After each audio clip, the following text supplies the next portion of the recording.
Uh, Want to explain something here? Some of those all right. You ever heard of the sex sublims? The word sex. It's like basically for some reason if you show people a picture of food but you sneak this word sex in it, it makes it more irresistible to people. Like like the old ring the bell and the dog salivates type of situation. And look, to me that makes sense. And it also makes sense. It's like might help the ads, but what are you doing to people's subconscious though? Because you get them all charged up sexually and they don't even know why. And now you look at our society and why do kids need a sex change? Because of these sublims, man. And a lot of them are coming straight out of cartoons. Children's cartoons, not adult cartoons, because they have those too. But anyway, two examples I noticed in the same day. There is it. All right, let me give you a backdrop. I remember when I was about 20 something, I was talking to my grandpa, and he was like, "Chris, you got to be careful what you read because people have learned this special way to write that." He goes, at the end of one word and the beginning of another, if you read it in a line, that all of a sudden those end and that beginning fuse together and it creates another word. And he goes, they'll slip in. He said they'll slip in dirty words, and it's just to cloud your mind, is what he said. Yeah, and at the time I believed him, but I didn't quite see it. But at the time I was a rapper anyway, so lyrics was my thing, and I dabbled in that kind of understanding anyway, because that is really where you play with rhyme. When you make songs, you know what I'm saying. That's a real way to add an extra. It's like Zorro putting your Z on the situation. But anyway, and the same reason these people do this is they're putting their Z in a way. You could think of it as some uh, evil villain guy that just with that black strip across his eyes, man, and he's like and got a long mustache and stuff in a way, and he's around just dripping this symbolism and imagery on people's subconscious, and they're unaware of it. But here's the thing: once you're aware of it, it loses its power. Only when you're totally unaware is it powerful against you. But once you see it, now it becomes it's like it becomes like an ugly thing, and you recognize it. So it does an opposite effect to your subconscious. It reminds you how much tack you're under and how slick these people are and how much you were fooled because you looked at this for years and you never saw it before. But now you see it everywhere. It lets you know, like, whoa, I was slipping. That was a straight up. That's like what the kink in anyone's armor there. But all right, Obama.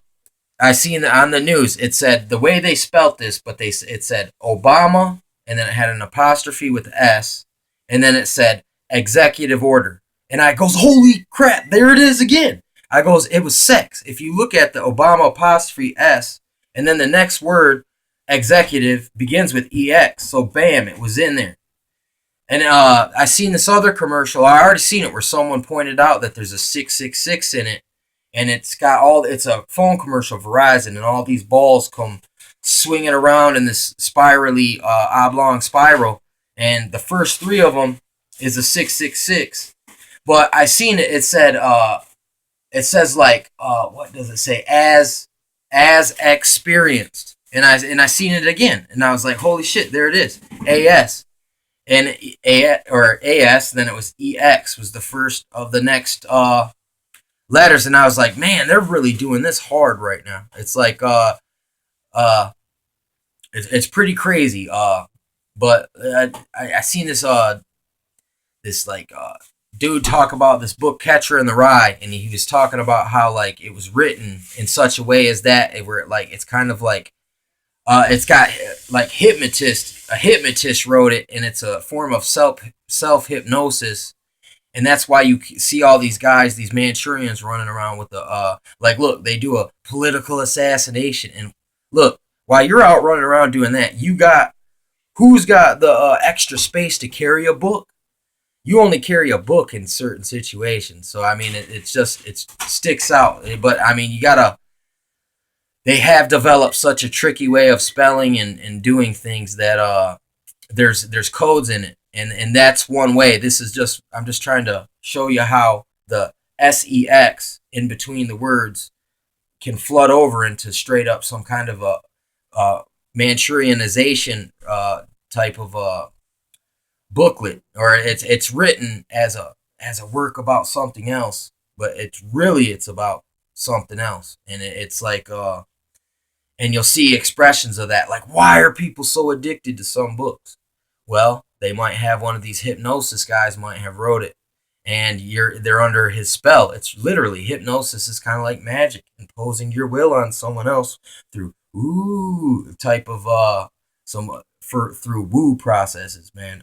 But it's real. You can look at it as science of breaking people's brains down and shortcutting, overriding their defenses. You know what I'm saying? And or slipping something on in where you think you're eating something else, but there's something else in it, and that was the real thing they were trying to get in. The food, the brain food. They want to slip some of this bad stuff in with your food. So you're gonna go to the food and you're getting fed, but if they can slip these little woos on you, the more of them they can do it, and the longer they can do it without you knowing, the more they can sabotage you and set you up for all these little traps and honeypots along the way. And and you got to look at people when you see them just overcome with all this, these animalistic looking type stuff. Well, go and explain these sublims. Are they doing it, or is the hypnos? Are they looking at the pendulum of the hypnotist behind the screen? You know what I'm saying, or who is on the other side of the pen?